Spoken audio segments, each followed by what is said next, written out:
ડભોઈના નાંદોદી ભાગોળ નજીક ગટરના ગંદા પાણી મુખ્ય માર્ગ ઉપર ઉભરાતા સ્થાનિકો અને પ્રવાસીઓમાં ભારે રોષ જોવા મળી રહ્યો છે. નાંદોદી ભાગોળ પાસે સ્થિતિ એટલી હદે વણસી છે કે ગટરના પાણી કોઈ નદીની જેમ રોડ ઉપર વહી રહ્યા છે.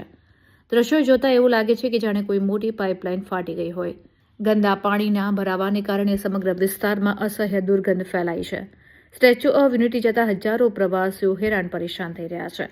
ગંદકીના સામ્રાજ્યને કારણે શહેરની છબી ખરડાઈ રહી છે.